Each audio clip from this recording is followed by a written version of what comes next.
നടക്കാനൊക്കെ ബുദ്ധിമുട്ടുണ്ടോ? ഒരു സപ്പോർട്ട് ഇല്ലാണ്ട് തീരെ പറ്റില്ല. പുറം വേദന ഭയങ്കര പ്രശ്ന. ഒട്ടും വയ്യ ഇപ്പോ. ഇവനാണെങ്കിൽ അവിടെ ഒരു സമാധാനവും തരുന്നില്ല. നമുക്ക് സുമിത്രയെ പോയി ഒന്ന് കാണാം, സുമിയോടൊന്ന് സംസാരിക്കാം എന്നൊക്കെ പറഞ്ഞോലെ. സുമി എന്തിയേ? അവളെവിടെങ്ങാനും കാണും. മോളെ സുമി, സുമി ഇന്നാ മോളെ കലണ്ടറാ കരയോഗത്തിന്ന്. ഇന്നാ പിടിക്ക്. ആ ചൂല് താഴെ ഇടറി. അല്ല, ഇങ്ങനെയൊക്കെ നടന്നാ മതിയോ? ഒരു ജോലിക്കൊക്കെ പോകണ്ടേ? വയസ്സ് 10-31 ആയില്ലേ? ഒരു കല്യാണമൊക്കെ കഴിക്കണ്ടേ?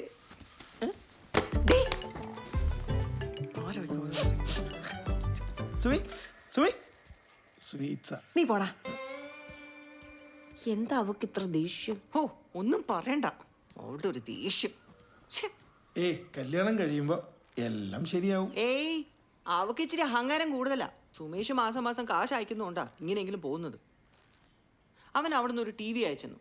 എന്നാൽ അതിനൊരു കേബിൾ കണക്ഷൻ കൊടുക്കാൻ പറഞ്ഞ അതിനും അവൾ സമ്മതിക്കുന്നില്ല.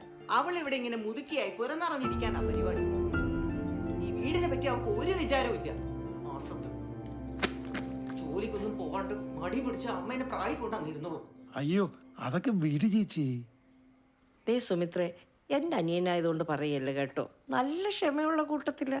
അതുകൊണ്ടല്ലേ സർക്കാർ ജോലി ഉണ്ടായിരുന്നിട്ട് ഇതുവരെ വന്ന കല്യാണാലോചനകളൊക്കെ വേണ്ടാന്ന് വെച്ചത്.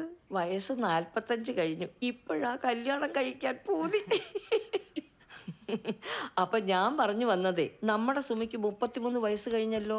അവളെ ഇങ്ങനെ നിർത്താനാണോ പരിപാടി?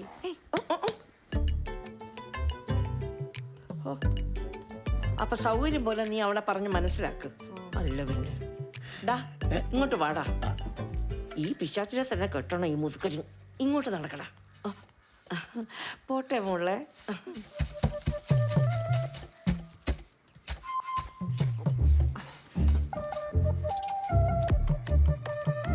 നീ ആരാന്നാടി നിന്റെ വിചാരം? മൂക്കലെ പല്ല് മുളയ്ക്കാറായി. അവനെങ്കിലും നിന്നെ കെട്ടാന്ന് സമ്മതിച്ചില്ല, അതന്നെ നിന്റെ ഭാഗ്യം. അയ്യേ, ആ കൊഷ്ണാപ്പനെയോ? അമ്മ തന്നെ കെട്ടിക്കോ. ഇത്രയും കാലം എന്നെ കെടുത്തത് പോരെ മോളെ. ഇനി നീ അമ്മേനെ കെട്ടിക്കാൻ നടക്കുന്നു അസത്ത്. അതേ, അമ്മ തന്നെ കെട്ടിക്കോ കൃഷ്ണാപ്പനെ. ചേച്ചി,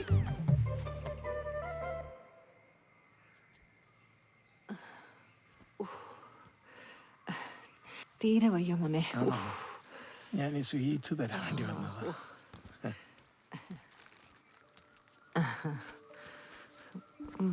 വിശ്വസിച്ചു. എന്നെ വീണ്ടും നാണം കെടുത്തിയപ്പോ സമാധാനമായല്ലോ നിനക്ക്. എങ്ങനെ നടന്നിരുന്ന ഞാനാ. നല്ലൊരു ജോലി ഉണ്ടായിരുന്നു, അതും പോയി. നീ ഇങ്ങനെ നടന്നോടി, ആർക്കും വേണ്ടാത്ത അസത്തെ. എടാ, നീ വീട്ടിൽ പോയിട്ട് എന്ത് പറയാനും പ്ലാൻ? ഇയർ ബാക്ക് അടിച്ച് കിട്ടിയില്ലേ? ഇനിയിപ്പോ സപ്ലൈ കഴിഞ്ഞ് എഴുതി കഴിയുമ്പോൾ സമയാവും. എന്ത് സപ്ലി? പിന്നെ ജൂനിയേഴ്സിനോട് ഇനി ഇരിക്കാൻ ഞാൻ ഒരു തവണ ഇരുന്ന് എനിക്കറിയാം. വീട്ടിലേ ഇപ്പൊ ചേട്ടനില്ലാത്തോണ്ടേ നൈസായിട്ട് അച്ഛനെ ഇമ്പ്രസ് ചെയ്ത് ലോണിന്റെ കാര്യം സെറ്റാക്കി ബിസിനസിന്റെ പരിപാടി നോക്കും. പിന്നെ ഞാൻ കോഴ്സ് ഡ്രോപ്പ് ചെയ്യും.